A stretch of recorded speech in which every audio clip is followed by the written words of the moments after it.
touch on three things, as my friend Mr. Lee, our head of mission in Asia, out of the Beijing, often says. First one, AMT Forecast, the event we held last week. Amazing, wonderful content. If you didn't register, you still have the opportunity to go back and register for it. All the pieces, not just the main sessions, but all the pieces were recorded. So if you register, you can see the whole event at your own pace. And I really do encourage you to do something like that, because not only were the forecasts by Mark Killian and Alan Balliol very, very informative about, and gives a pretty good perspective about what to expect over the course of the next couple of years. But there were some individual pieces. Richard Abdalafia on the aerospace industry, particularly his outlook on commercial sector. Tanya Bodell's outlook on the oil and gas industry. I think very important if it's part of your business that you take a peek at that. And I'll come back to these issues in just a second. Then the auto industry with Mike Robinette.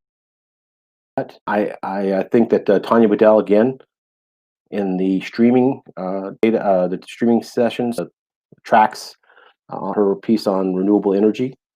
I think the automation piece that is in also the streaming area was very, very good. I mean, they were all good, but there's some really good nuggets in those pieces. And I really think if you get a chance, register, go back and look at them. The recordings will be up later this week. I think they're aiming at Thursday or Friday. They're a great team. I'd be checking it on Wednesday. If you have any questions about how to get back into the program or to register for the program, if you didn't at the beginning, send an email to C as in Charlie, M as in Mary, Downs, DOWNS, at amtonline.org. Chris is the guy who really put most of that together. He had some help from the meetings department. The production team was amazing. I just thought they did a fantastic job last week. It was a pleasure to be invited to help moderate the different speakers and different topics. One of the things I got out of it, a couple of quick takeaways. We're doing a lot better than what we expected to be doing, given where we were in May early this year. We were looking at some really big downturn numbers from almost all the forecasters in our industry, as bad as 60%. Mark Killian of Oxford was talking about 50%. All those numbers are doing a little bit better now, and we're looking at something more along the lines of between 19 and 31% down for the year into 2020, and some pretty good growth projections for 2021.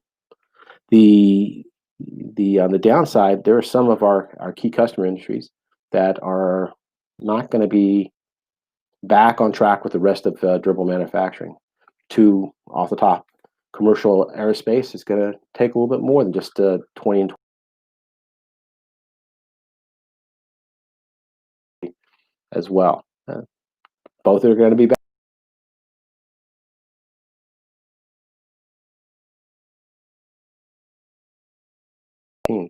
Like ordnance, that's basically firearms, industrial machinery, certain parts of the materials handling industry, and then the mold and die business. And which takes me to part two. Part two is that next Monday we'll be reviewing the USMTO press release. I'll go through some of the specifics with respect to how well certain industries that did in September, some surprises, and what we think this means with respect to the overall market going forward for the rest of 2020. The third thing that I wanted to touch on is the coffee chats and happy hours we're having this week are going to be focused on the election and how it'll have an impact on manufacturing markets. So tune in tomorrow morning and on Spark. So you go to Spark or imts.com, Spark, register, then you can be part of the coffee chat, the happy hour tomorrow night, and then we'll have another coffee chat later in the week, probably Friday, that will look at where we are with respect to the election results. So hope to see you there. I hope to be able to talk to you again later this week. And until next Monday when we hit the USMTO numbers, be safe and be busy.